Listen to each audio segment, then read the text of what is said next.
Vamos lá, meus irmãos, último bloco do nosso terceiro dia de aula. Vamos agora dar continuação aqui aos slides da carta aos Coríntios.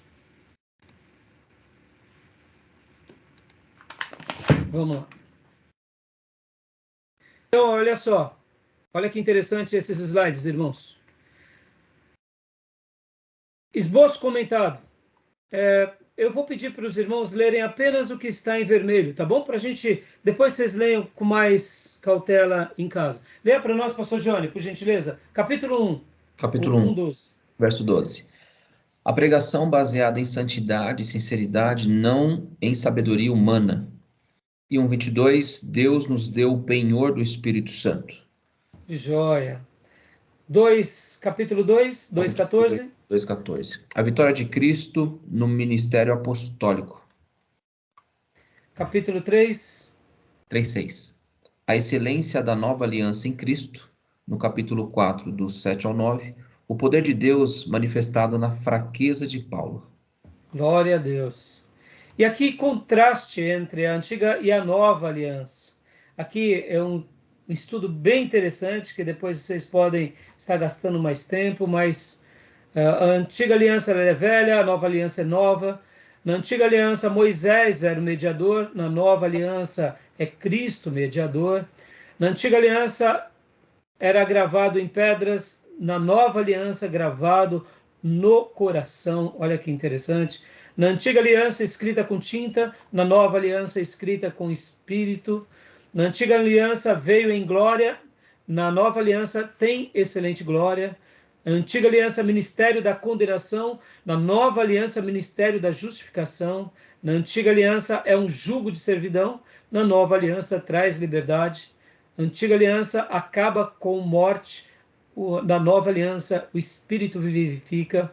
Na antiga aliança era transitória, na nova aliança é permanente. E aqui continua também, eu achei muito legal, aqui ele vai fazer uma ponte entre os 10 mandamentos, irmãos. Então, vou só ler o primeiro e o segundo. No primeiro mandamento, não terás outros deuses diante de mim.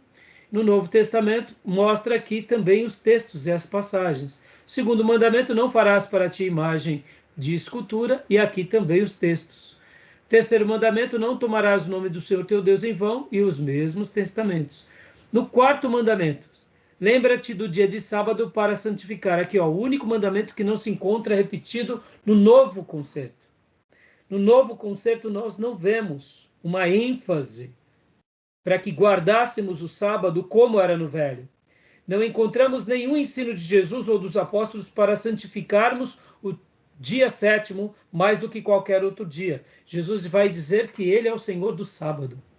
E todos os dias eram sagrados agora na perspectiva da nova aliança. No Antigo Testamento, ou na Antiga Aliança, era um dia para se santificar. Na nova aliança, é a vida e todos os dias para se santificar. Até porque é feito que, na vida do cristão, nós nascemos de novo. E aqui, quinto mandamento até o 10, algumas referências. Eu achei bem legal, muito joia, tá bom? Aí também, ó, o Ministério da Lei versus o Ministério da Graça, muito interessante, dá para fazer alguns estudos, tá bom, irmãos? Continua para nós, pastor Johnny.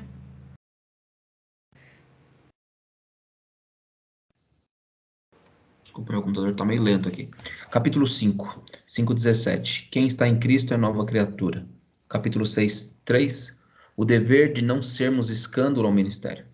Olha só, tanto o capítulo 5 quanto o capítulo 6, fazendo uma menção da primeira carta, agora aqui fica mais claro o que Paulo está pontuando com eles. Como eu disse, 1 Coríntios, uma exortação para que saia da carnalidade, de uma vida imatura, infantil, e a 2 Coríntios agora um pontuamento, afirmando, olha, quem está em Cristo é nova criatura, nós não podemos ser escândalo para ninguém, né?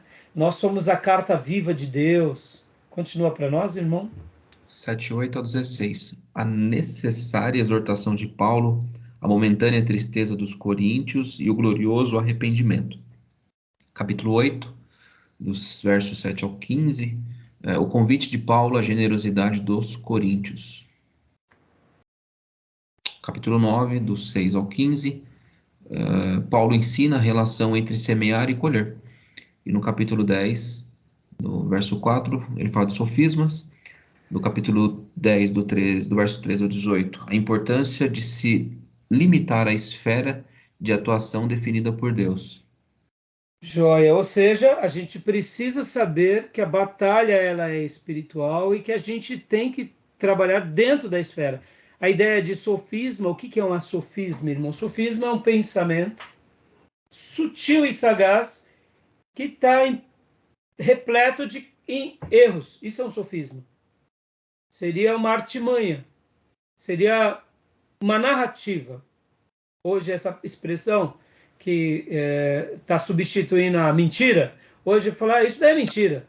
Narrativa é um discurso e você enxerga como você deseja. Se o copo está meio cheio, está meio vazio. Sofisma seria uma narrativa.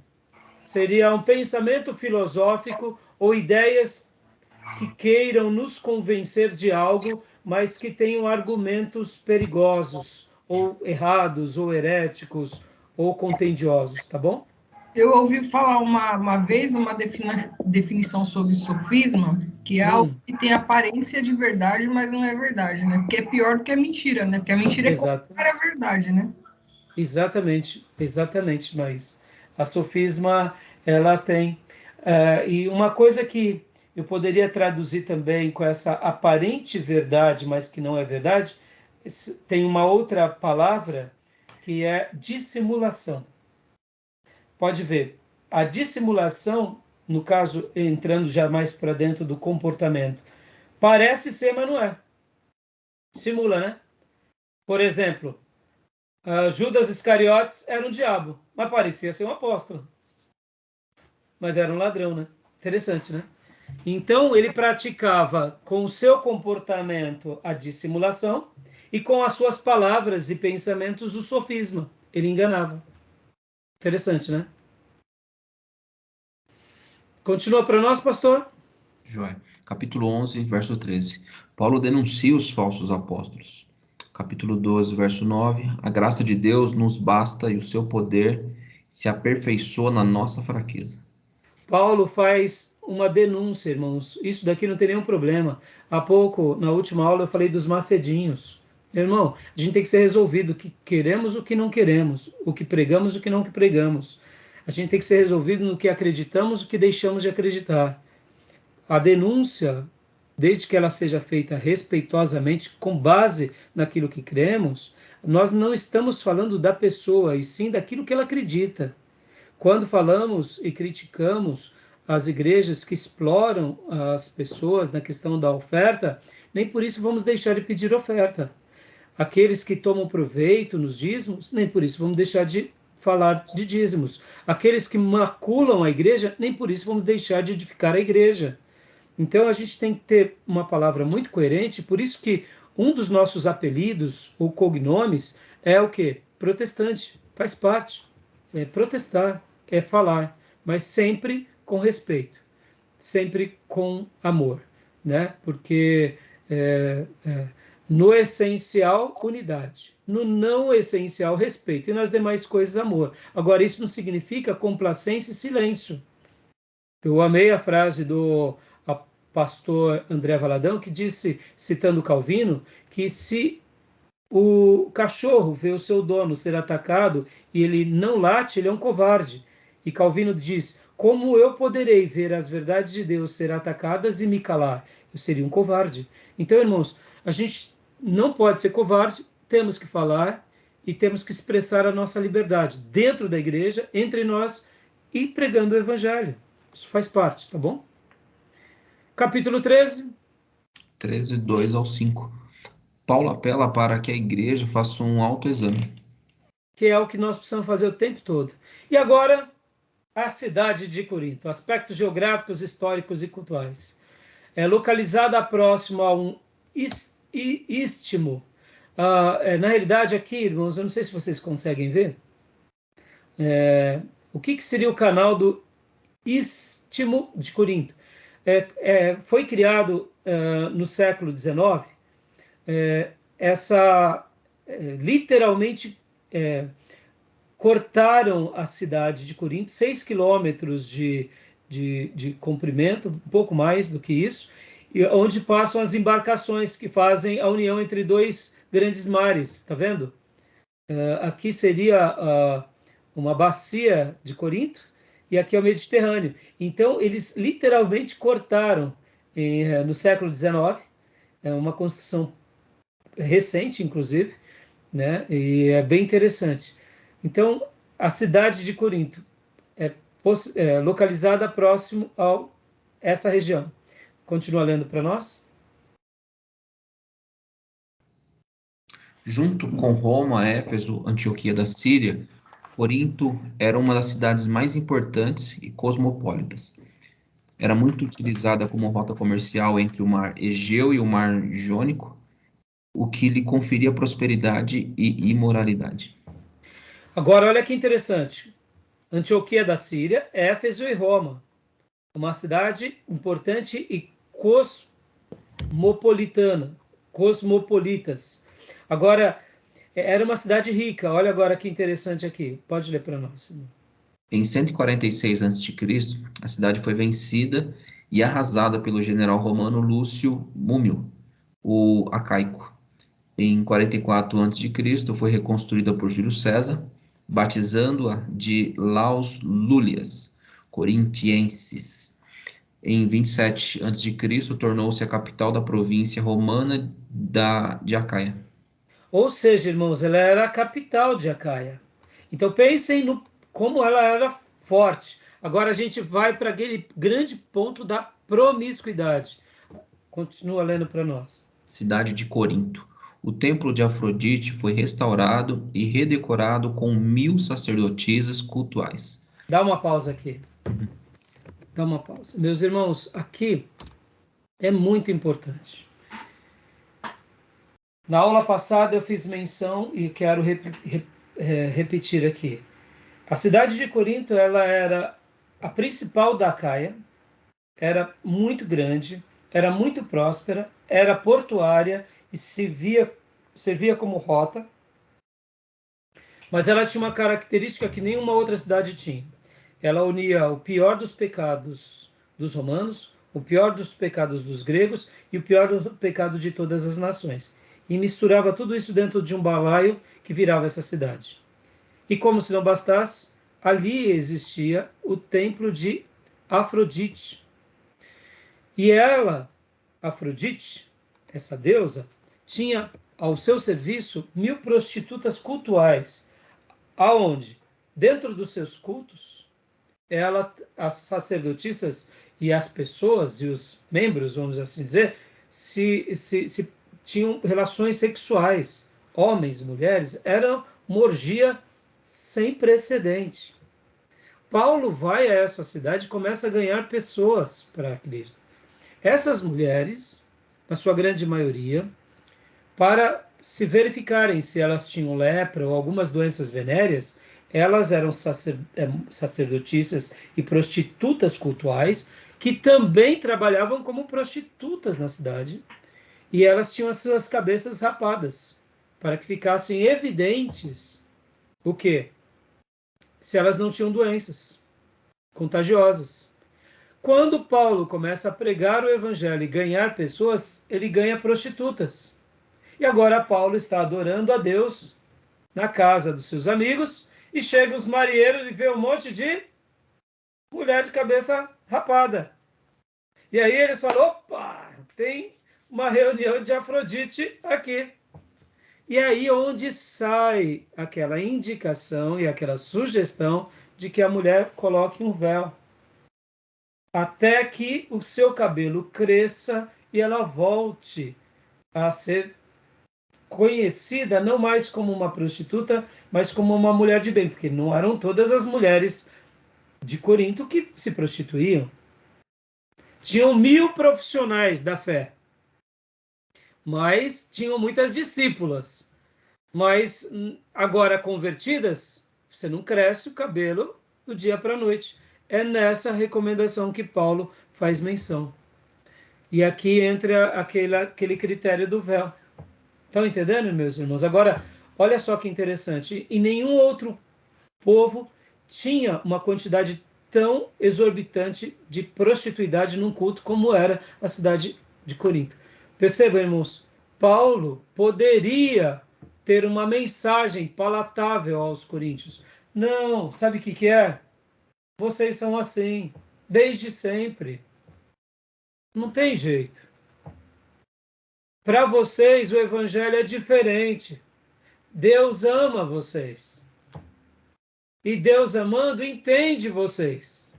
Vocês vão ficar sem emprego no templo de Afrodite. Vocês não vão ter mais os clientes, os marinheiros. Eles te remuneram bem. Foi isso que Paulo fez? Paulo foi na contramão.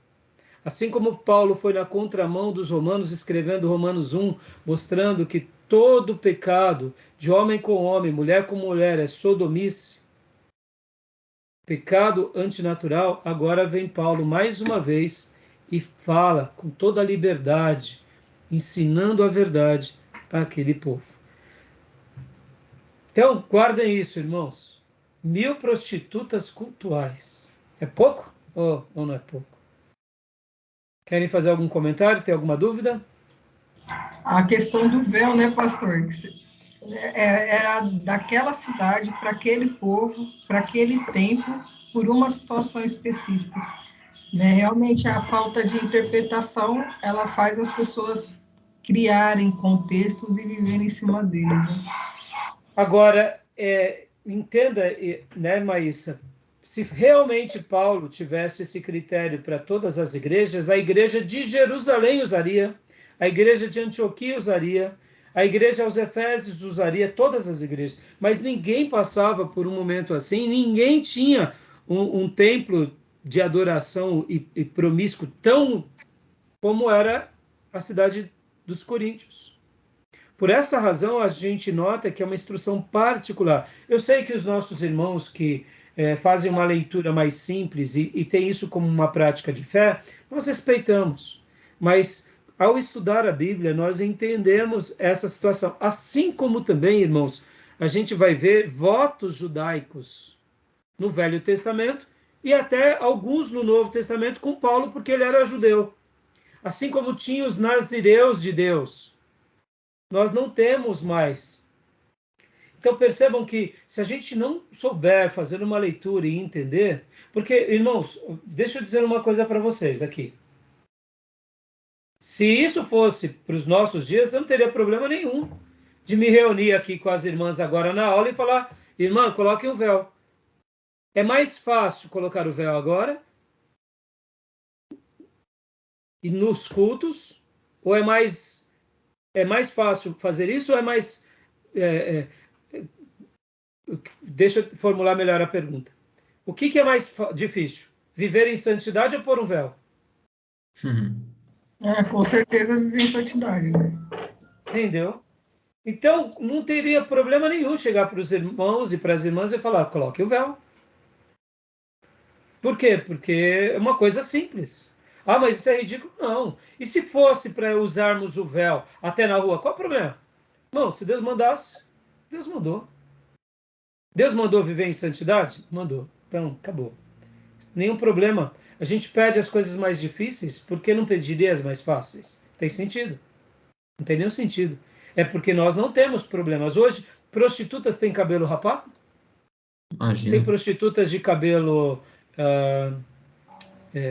bonito? Tem prostitutas que a gente não percebe que é prostituta? Entendeu? Então, irmãos, hoje o emprego da promiscuidade virou até algo normal na sociedade ocidental, né? Então, é uma coisa complicada. Profissão, né? Hoje é profissão. Regulamento. Pastor, e aí? A gente respeita, mas não compactuamos, não concordamos. Se ganharmos uma prostituta para o Senhor, vamos recomendá-la urgentemente para que ela pare e que ela arrume outro emprego. Simples assim. Pastor, irmão, o irmão vende cachaça, pinga. O irmão tem um negócio de narguile. Se converteu. Deus vai abrir uma porta para ele parar de vender cachaça. Vai ser um armazém. Amém? Simples assim. Então, a gente tem que ser resolvido, irmãos, né? Tá bom? Alguém quer fazer mais algum comentário? Eu estava... Desculpa, irmão Júnior. Não pode falar. Só dentro dessa linha. Eu estava em outro estado, fazer um trabalho, aí uma irmã ficou sabendo que eu era cristão, então ela falou, eu sou meio chateado com a igreja, pelo menos a igreja que eu frequento, porque lá é muita doutrina. Eu falei, irmã, se tem doutrina, glória a Deus, né? Tem ensino. Não estou falando disso, eu estou falando das imposições humanas, né? Não posso isso, não posso aquilo, não posso aquilo outro, na minha igreja eu tenho que usar véu, e não sei o que, não sei o que, não sei o que, não sei o que. Aí eu falei, é uma imposição lá? E não concordo. Bom, eu percebi que a conversa estava indo para um ponto que as discordâncias dela realmente a chateavam. Eu falei, querida, deixa eu te falar uma coisa. Eu falei exatamente o que o senhor mencionou a respeito de Corinto. Eu falei, isso aconteceu num período em que, bom, eu realmente relatei isso aí. Ali havia algumas pessoas que não tinham cabelo, mulheres, né, que rapavam, porque eram prostitutas, assim, assim, assado. Ela falou, nossa, nunca me explicaram isso. Eu entendo que às vezes uma leitura meio superficial acaba ocasionando esse tipo de coisa. Tem o outro lado da doutrina, né? As pessoas, elas ficam amarradas, né? E não conseguem se ver livres disso. Então, enfim, eu entendo que essa leitura superficial pode inclusive ocasionar esse tipo de coisa. E, pastor, as pessoas também aprendem de forma errada, porque isso, na realidade, não são doutrinas, são usos e costumes, né?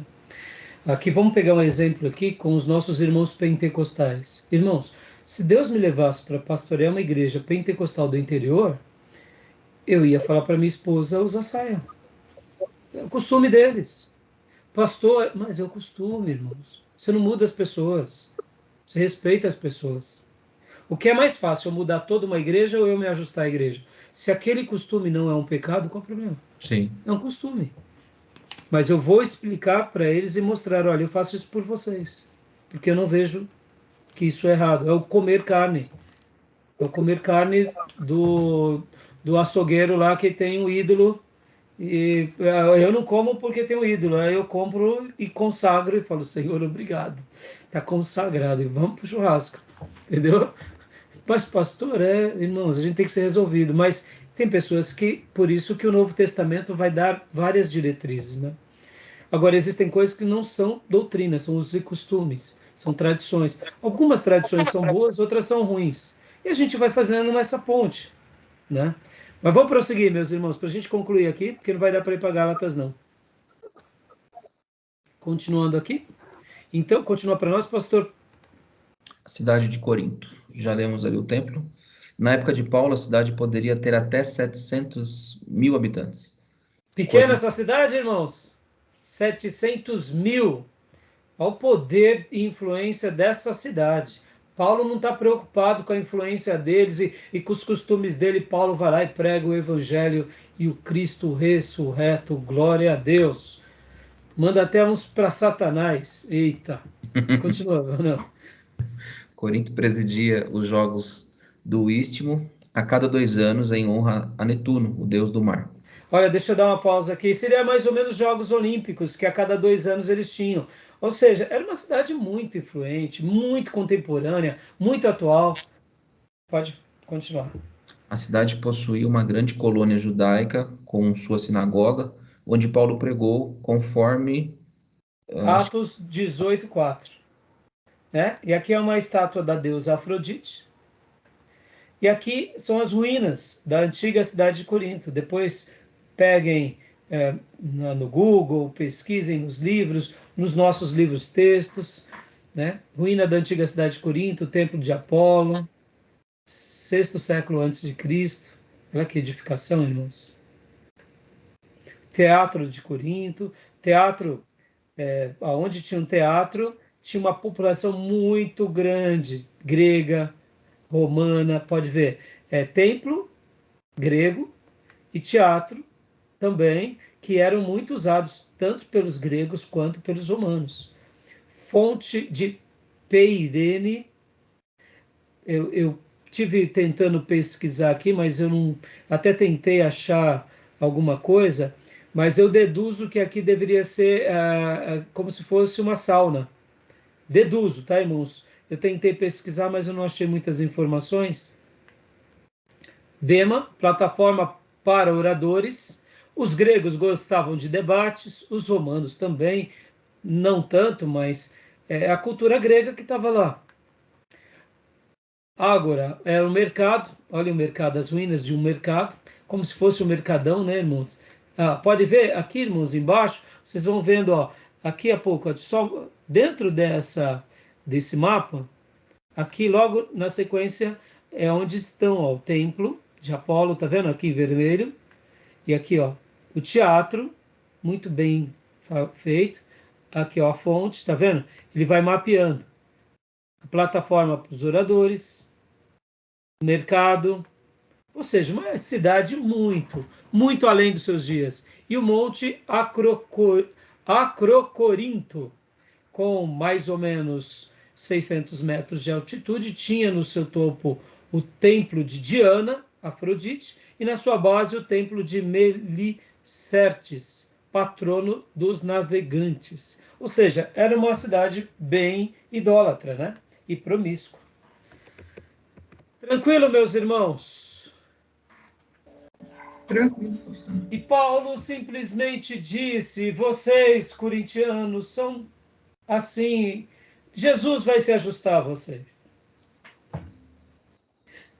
Vocês não estão me dando dízimo e oferta, tá bom, eu prego o que vocês querem. Apolo tá bom, tem a turma de Apolo, tem a turma de Cefas, tem os discípulos de Paulo e até os discípulos, tudo bem, foi isso que Paulo fez.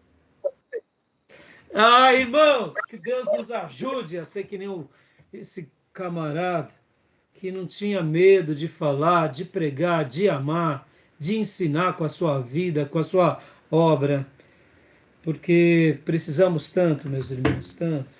E aqui, irmão, sem irmos para um discurso farisaico, etc. e tal, que o Evangelho esteja sobre nós, em nós, e que a nossa vida seja a grande mensagem. Aqueles que não pensarem como nós, amém. Vamos continuar pregando, falando, anunciando, porque, desculpem até as minhas empolgações pastorais aqui, mas hoje eu queria ter dado Coríntios e entrado em Gálatas, mas eu achei que ia ser difícil, porque assim, irmãos, ao estudar a introdução, sabe, mas é muito rico, isso que a gente não está fazendo uma avaliação do texto, você vê, entramos em tantos assuntos, que Deus nos ajude na caminhada, né?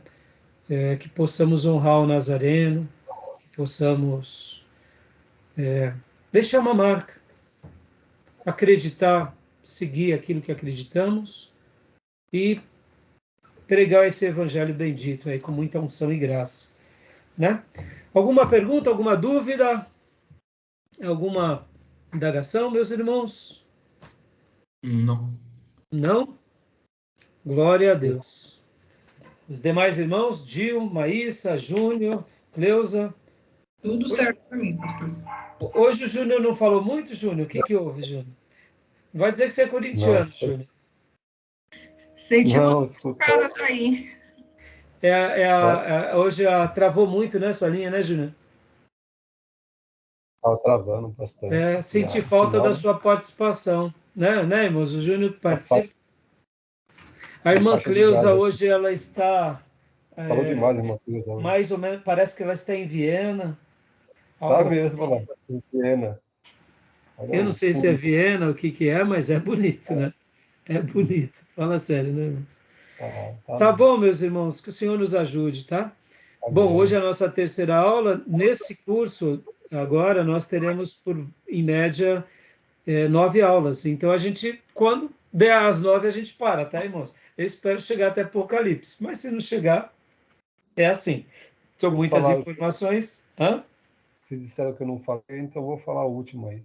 Então fala. Sobre aquela questão lá de Corinto, que eu ia falar, é o estereótipo de santidade, né? Do véu, de roupa. Sim, sim. Mas você vê, né, Júnior? Para os dias dos nossos irmãos de Coríntios e das nossas irmãs, era preservação à santidade, né? Era um estereótipo necessário para não ser confundida. Porque pensem, né? Eu falo hoje. Hoje sim, sim. Mas é verdade. Só que ao mesmo tempo, né, Júnior, vamos falar aqui como batistas e metodistas, tem uma certa avacalhação, né, no excesso de liberdade? Tem. Olha aí os nossos irmãos pegam a nossa mão, os nossos irmãos pentecostal e a gente tem que ficar quieto, porque também a nossa liberdade também ela é perigosa. Porque a gente tem que sempre ensinar, né, ser comedido. Mas eu prefiro a liberdade e o ensino do que, né, o estereótipo, irmãos. Né? Maravilha. Irmã Cleusa, quer falar alguma coisa? Não? Então, meus irmãos, que Deus abençoe, que o Senhor nos ajude. Amém. E querendo Deus, nos vemos Amém. terça. Um excelente final de semana para os meus irmãos, tá bom? Amém. Bons cultos, repleto da graça do Senhor. Amém. Deus abençoe, meus irmãos. Todos, graças Obrigado e pela aula paz. de hoje, gente. Bom descanso, graças e paz. Corrija Mas a prova dos irmãos. Bom fim de semana. Corrija a prova, hein?